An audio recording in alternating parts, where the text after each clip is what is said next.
Halo semuanya, apa kabar? Senang sekali saya bisa berjumpa dengan kalian yang menonton video ini. Nah, sebelum masuk ke dalam video ini, ada baiknya saya melakukan perkenalan terlebih dahulu. Nah, perkenalkan nama saya Elgiven dengan NIM H1A1200036. Saya berkuliah di Universitas Jambi pada Fakultas Hukum di Prodi Ilmu Pemerintahan.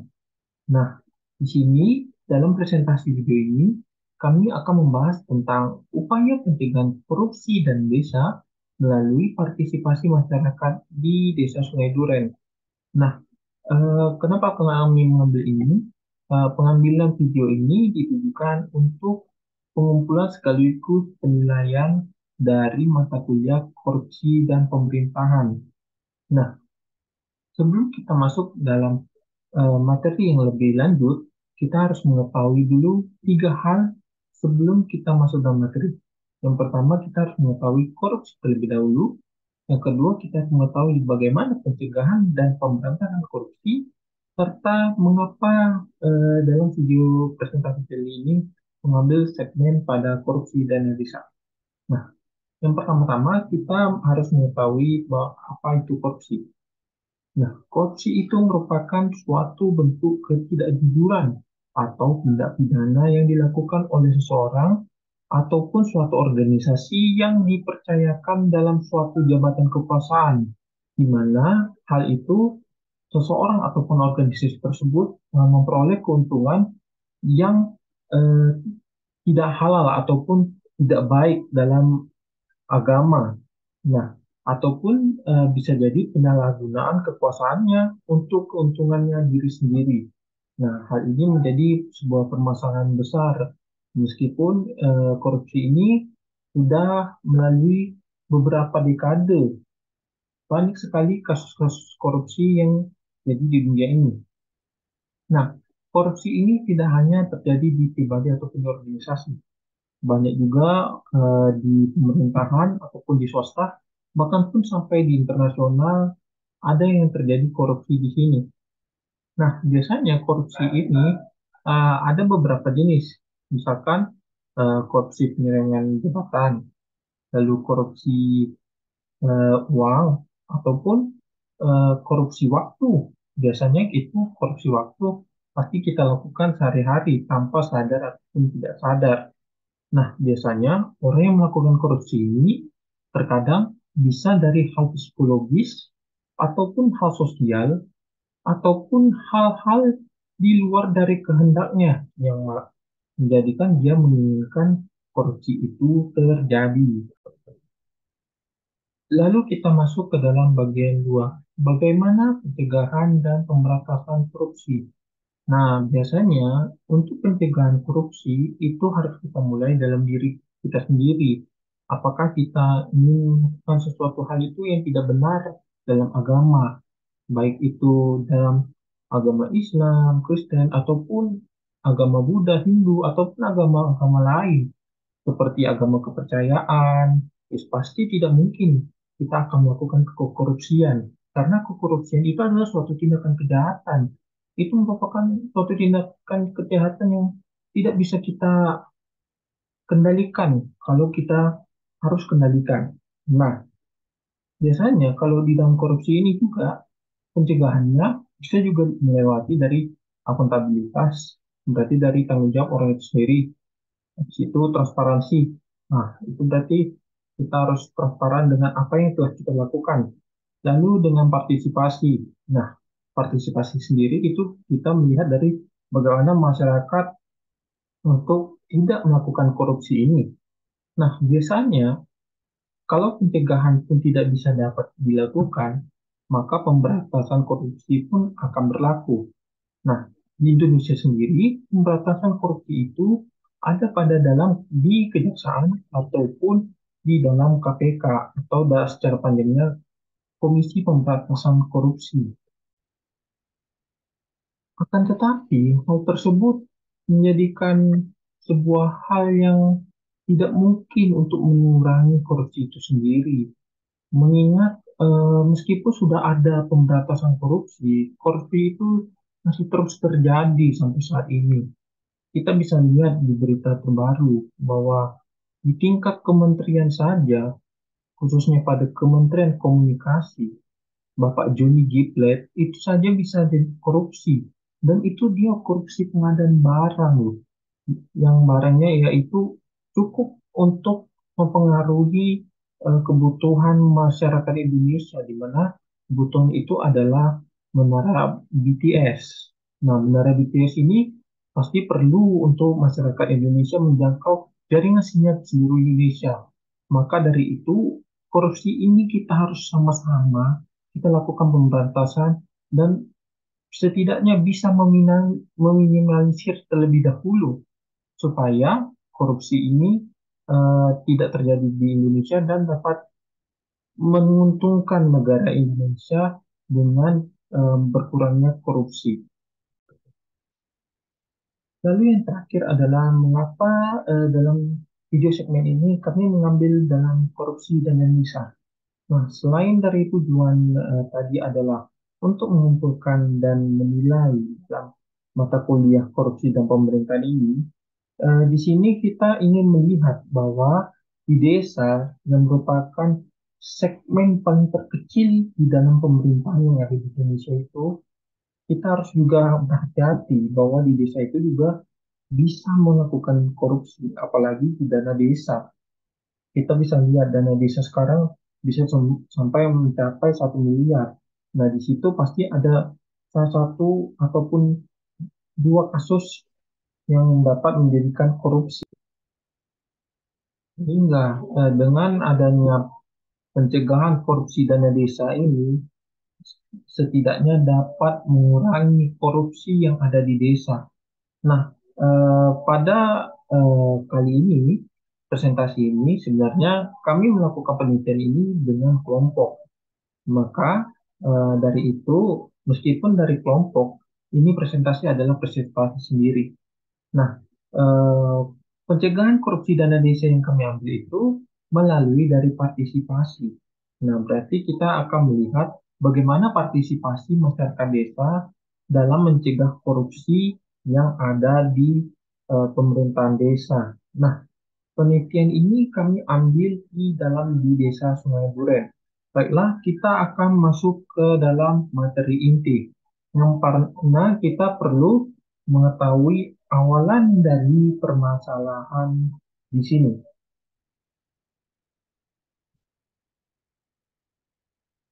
Nah, awalan dari masalah ini kita mulai pada korupsi ini merupakan salah satu isu yang paling penting, seperti yang saya bilang tadi, yang terus dikampanyekan untuk dilawan. Jadi, eh, korupsi ini kita harus kampanyekan terus. Meskipun kita melihat banyaknya berkembang korupsi, kita harus tetap melawan tersebut. Korupsi itu merupakan hal yang sangat berbahaya, jadi kita harus melawan terus. Nah, hal ini disebabkan karena korupsi seakan sudah menjadi kebiasaan dan budaya anak bangsa yang menyakiti semua orang pada setiap level kekuasaan. Nah, seperti yang tadi saya bilang, contoh kasusnya, di level kementerian saja sudah ada yang korupsi. Di level daerah, di bagian provinsi, kota, bahkan sampai desa pun juga ada korupsi. Sehingga ini merupakan hal yang sangat berbahaya kalau semua dari elemen tersebut melakukan korupsi. Semoga harapannya korupsi di kita itu bisa menurun. Mengingat sudah ada dua bentuk korupsi yang sangat besar, seperti yang tadi korupsi anggaran BTS dan satu lagi korupsi bansos pada saat COVID. Nah, lanjut dari materi ini dan pemerintah hingga daerah yang tadi. Nah, menurut dalam kajian Indonesian Corruption Watch atau singkatannya ICW, selama tahun 2021, 154 kasus korupsi dana desa dengan nilai kerugian sebesar 233 miliar. Mohon maaf, di PPT ini saya tidak menyebutkan miliarnya, serta sebanyak 245 tersangka. Nah, ini merupakan hal yang sangat berbahaya sekali. Di desa sendiri, untuk kerugian negara saja Akibat korupsi saja bisa sampai 233 miliar. Bayangin saja, dana desa tersebut diambil oleh baik mau kepala desa atau perangkat desa ataupun BPD dan lain sebagainya. Nah, ini menjadi hal yang sangat mengkhawatirkan pada desa. Kita perlu melakukan hal yang baik dalam untuk mencegah korupsi ini. Oke, selanjutnya, oleh sebab itu, maka perlu dilakukan pencegahan korupsi dana desa dengan meningkatkan partisipasi masyarakat untuk meningkatkan kualitas pelayanan publik di desa. Nah, berarti di sini dengan kita meningkatkan partisipasi masyarakat dan membuat masyarakat aware ataupun merhatikan akan korupsi ini dan juga dampak akibat korupsi ini, diharapkan dengan partisipasi masyarakat di setiap desa itu dapat mencegah korupsi yang akan dilakukan baik dari level yang pada di pemerintahan desa ini, sehingga dari hal tersebut dapat menjadikan feedback atau eh, dapat balikannya dengan kualitas pelayanan publik di desa itu bisa menjadi lebih baik lagi. Nah, selanjutnya kita akan masuk kepada teori. Nah, teori yang di sini kita perlu melihat dari korupsi dan partisipasi masyarakat. Nah, landasan teori ini kami ambil pada satu tokoh eh, ilmuwan yang menurut saya cocok dalam untuk materi video ini. Yang pertama kita melihat pada korupsi. Menurut S. Hornby mengemukakan bahwa korupsi adalah suatu pemberian atau penawaran dan penerimaan hadiah berupa suap serta kebusukan atau keburukan. Nah, kita bisa lihat sendiri bahwa S. Hornby itu menyatakan korupsi ini itu merupakan suatu pemberian ataupun penawaran ataupun penerimaan dari sebuah upah ataupun jasa ataupun barang, di mana di sini ini berarti yang dia terima itu menjadi sebuah keburukan ataupun hal-hal yang tidak bagus, baik secara agama ataupun moral. Nah, selanjutnya kita melihat teori pada partisipasi masyarakat. Teori partisipasi masyarakat diambil pada Adi Sasmita. Nah, Adi Sasmita ini mengatakan bahwa partisipasi masyarakat itu merupakan keterlibatan dan pelibatan anggota masyarakat dalam pembangunan, meliputi kegiatan dalam perencanaan dan pelaksanaan program ataupun proyek pembangunan yang dijalankan di masyarakat lokal.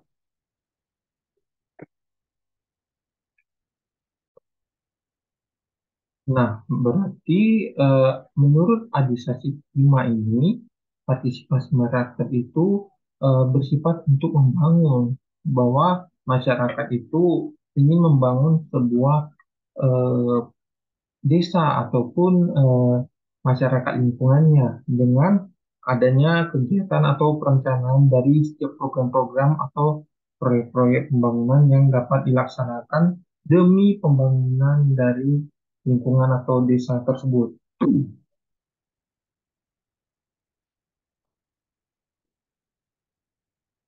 Selanjutnya, kita dapat melihat pada 5 jenis modus korupsi dalam desa, di mana 5 jenis ini kita bisa melihat bahwa korupsi desa itu terdapat ada beberapa modus yang di dalamnya. Yang pertama, penggelembungan anggaran.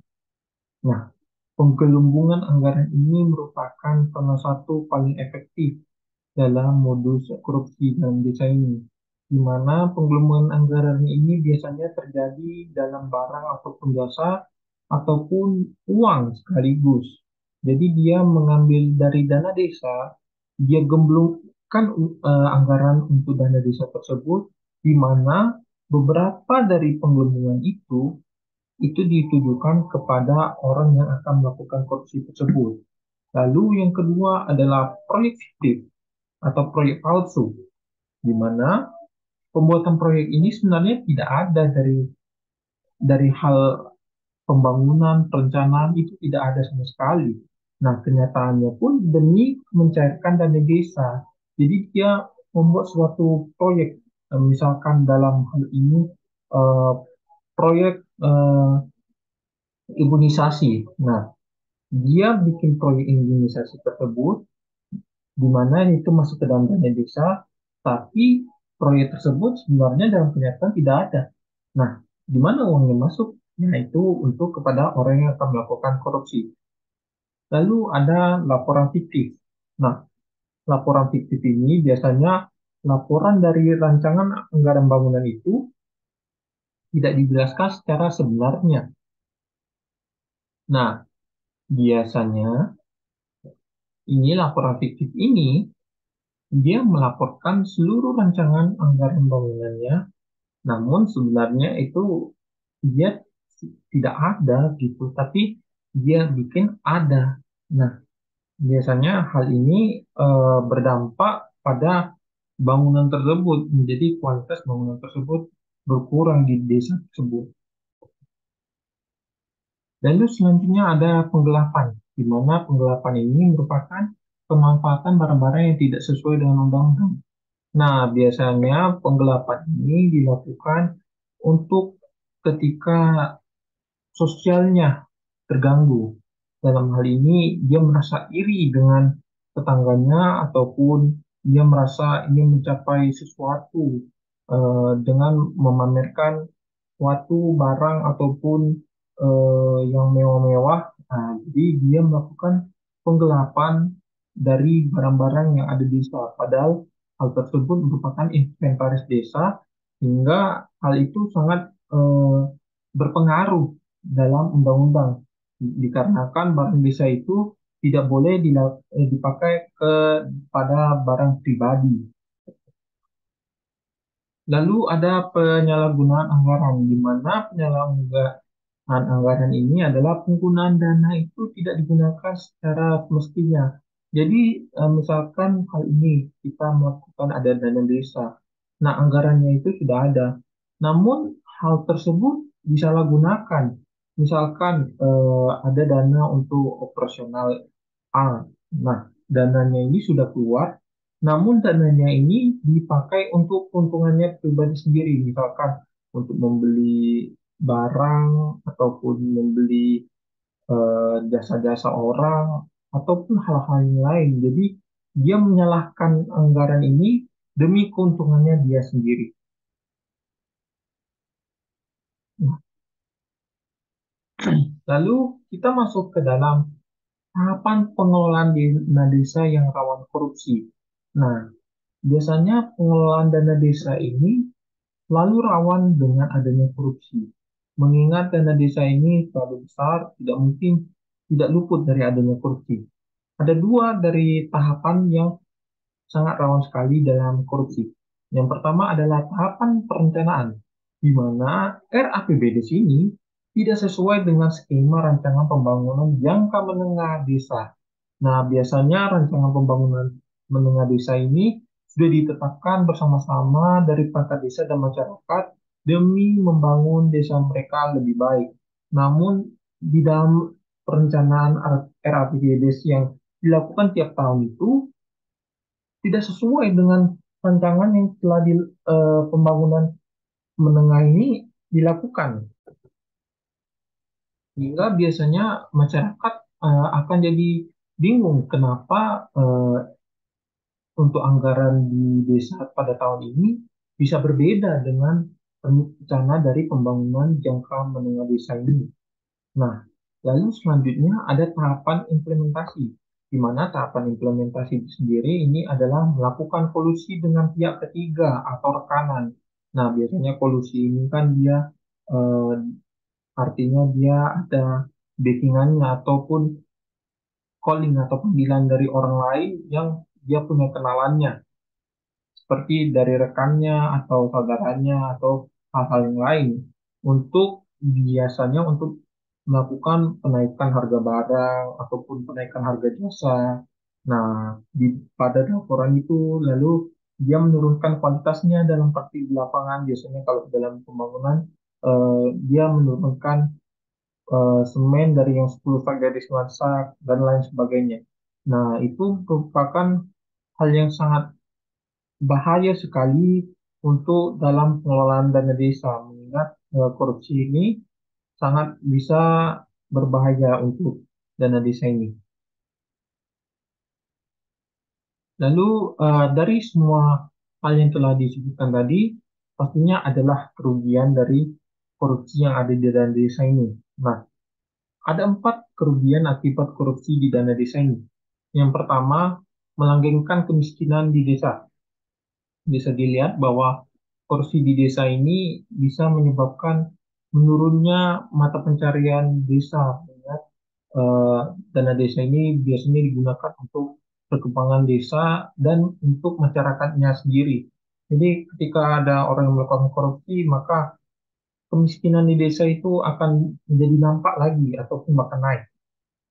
Lalu adanya hilangnya potensi ekonomi desa, di mana yang awalnya potensinya sangat bagus untuk desa ini mungkin bisa sampai desa percontohan, tetapi karena korupsi ini akhirnya desa ini hilang ekonominya.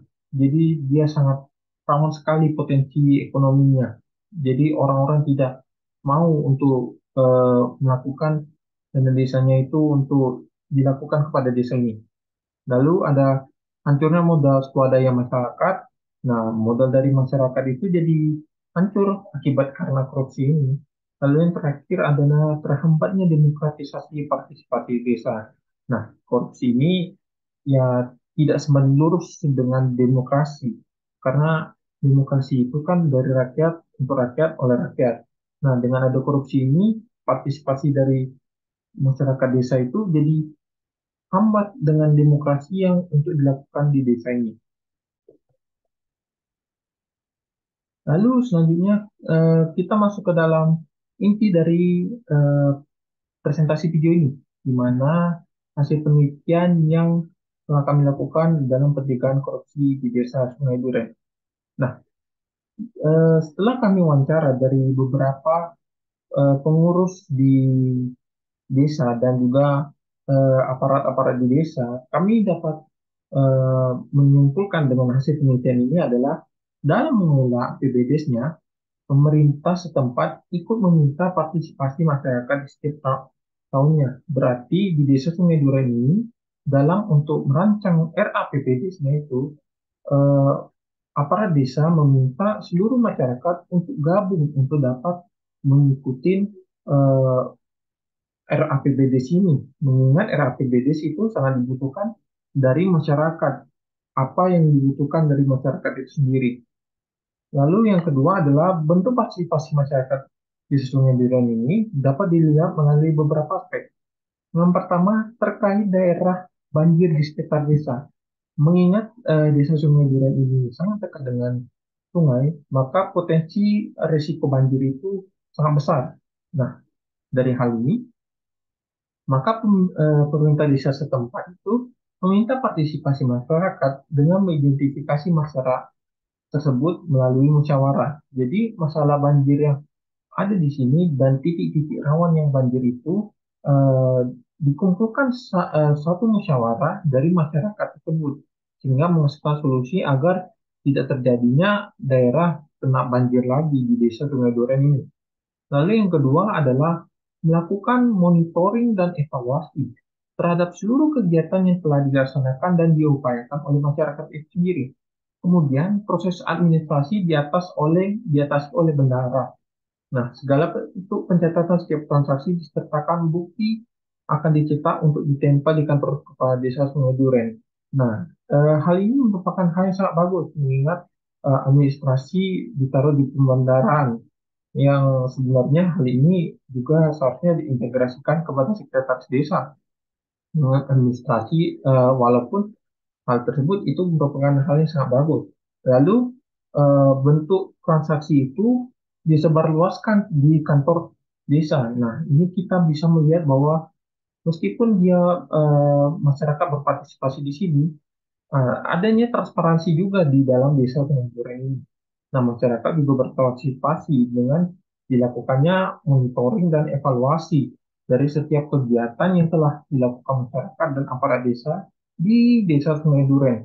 Nah, dari semua hal yang telah saya bahas ini, maka kita dapat mengambil kesimpulan akhir atau kesimpulannya yang mana pelaksanaan partisipasi masyarakat dalam upaya pencegahan korupsi melalui dana desa oleh pemerintahan Desa Sungai Duren dilaksanakan dengan baik dan partisipasi masyarakat tersebut sangat konstruktif dalam pengelolaan dana desa sekaligus cara transparan untuk menghindari berbagai bentuk penyimpangan. Partisipasi yang dilakukan adalah melalui musyawarah antar pemerintah dengan masyarakat setempat dalam mengelola APBDes. Nah, tambahan lagi, saran yang bisa dilihat eh, adalah meningkatkan partisipasi masyarakat lebih dalam lagi, khususnya dalam melihat potensi dari Desa Sungai Duren ini. Kita perlu melihat bahwa Sungai Duren ini merupakan desa yang dekat dengan sungai. Nah, potensi dalam sungai itu pasti bisa terdapat. Lalu potensi pelayanan. Nah, potensi pelayanan ini kita perlu meningkatkan pelayanan di Desa Sungai Duren.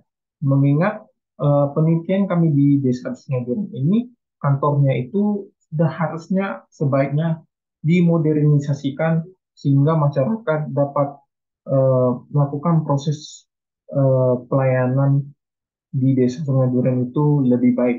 Nah, baiklah, terima kasih telah melihat video dan penjelasan kami yang telah lakukan ini. Mohon maaf bila ada kesalahan kata ataupun kekurangan dalam video ini, baik secara verbal maupun tidak.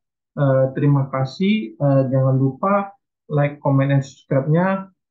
Terima kasih dan selamat malam.